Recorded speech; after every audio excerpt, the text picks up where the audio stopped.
बारीपाड्यात 27,000 फळझाडांच्या रोपांच्या लागवडीचा भव्य शुभारंभ। आदिवासी भागातील पर्यावरण संवर्धन आणि शेतकऱ्यांच्या आर्थिक सक्षमीकरणासाठी बारीपाडा येथे एक महत्त्वाकांक्षी उपक्रम सुरू झालाय। देवगिरी कल्याण आश्रम, सेवारथ जळगाव, भाडा आणि वनवासी विकास प्रतिष्ठान पिंपळनेर यांच्या संयुक्त विद्यमाने या भागात 27,000 फळझाडांची लागवड करण्यात येत असून 2,000 आदिवासी शेतकऱ्यांना कलम रोपांचे वितरण करण्यात आले आहे। कार्यक्रमाच्या प्रारंभी पद्मश्री चैत्रामजी पवार यांनी जैवविविधता व वनसंपदेचे रक्षण ही प्रत्येकाची सामूहिक जबाबदारी असल्याचे सांगत वृक्ष लागवडीचे आवाहन केले। आमदार सौ मंजुळा ताई गावित यांनी फळबाग लागवडीमुळे ग्रामीण अर्थव्यवस्थेला चालना मिळून शेतकऱ्यांना उत्पन्नाचा शाश्वत मार्ग मिळेल असा विश्वास व्यक्त केलाय। म्हाडाचे सभापती श्री रंजनजी ठाकरे यांनी सामाजिक उत्तरदायित्वातून या पर्यावरणपूरक उपक्रमाला सहकार्य करत असल्याचे सांगितले।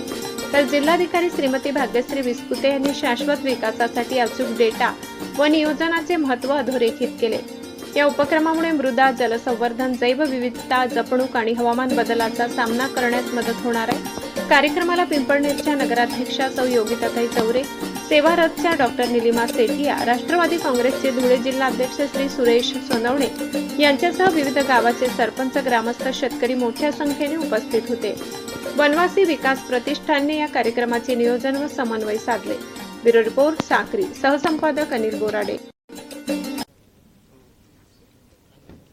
सेवारथ फाउंडेशन जळगाव यांच्या वतीने बारीपाडा येथे आज आपण 14,000 फळ लागवडीचं उद्दिष्ट आपण ठेवलेलं आहे आणि त्याचे रोप वाटण्याचा कार्यक्रम या ठिकाणी माननीय जिल्हाधिकारी विस्पुते मॅडम, माननीय आमदार गावितताई यांच्या हस्ते आपण या ठिकाणी केलेला आहे। या माध्यमातून वृक्षांचं संवर्धन, पर्यावरणाचं संवर्धन आणि आदिवासी बांधवांना उत्पन्नाचं साधन असं उद्दिष्ट ठेवून ही संकल्पना आमचे ज्येष्ठ सहकारी चैत्राम पवार साहेब यांनी त्या ठिकाणी मांडली आणि त्या संकल्पनेतून आज हे वृक्ष वाटपाचा कार्यक्रम या ठिकाणी आपण करतोय।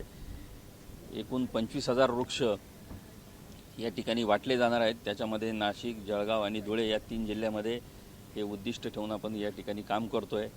मी सर्व ग्रामस्थांना या ठिकाणी उपस्थित सरपंच आणि सर्वांचं मनपूर्वक आभार मानतो की ती जबाबदारी आपण या ठिकाणी घेतलेली आहे आणि भविष्यामध्ये हे वृक्ष संवर्धन होऊन एक उत्पन्नाचं साधन त्या ठिकाणी त्या सर्व आदिवासी बांधवांना निर्माण होणार आहे। मी या उपक्रमास दिलेल्या सर्व सहकार्याबद्दल सर्व ग्रामस्थ, या ठिकाणचं जिल्हा प्रशासन आणि सेवारथ संस्था यांचे सर्व पदाधिकारी यांचं मनपूर्वक आभार मानतो। सेवारथ परिवार पिछले 12 साल से विविध उपक्रम में काम करता है। हम लोगों ने बेसिकली 100 बच्चों को, HIV बच्चों को दत्तक लिया है। इसके अलावा और अलग अलग फील्ड में भी काम करते हैं। 6-7 साल पहले हमने यावल तालुका में पायझरी इटावा में आदिवासी एरिया में 2 बोरिंग किए थी। मराठे गांव चोपड़ा में आश्रमशाला बांधी थी, 5,000 पेड़ लगाए थे। थोड़े दिन पहले चैत्राम जी सर जब हमारे पास आए थे और मीटिंग हुई तो सर ने बताया कि आम का पेड़ का काम करना है। सर के साथ में बात करने के बाद विदिन 1 घंटे में 7,000 पेड़ की व्यवस्था हो गई थी। बट उस टाइम पे ये नहीं सोचा था कि ये आज इतना बड़ा छोटा सा बीज इतना बड़ा वटवृक्ष बन जाएगा। आज सही में बहुत खुशी हो रही है कि हमारे साथ में सेवारथ परिवार के साथ में माढ़ा परिवार भी जुड़ा है और बहुत सारे लोग जुड़े हैं। मुझे भविष्य में दिख रहा है, उज्जवल भविष्य दिख रहा है कि बहुत सारे आदिवासी बांधवों को सबको फल फूल पेड़ मिलने वाले हैं और सबको रोजगार भी उपलब्ध प्राप्त होगा।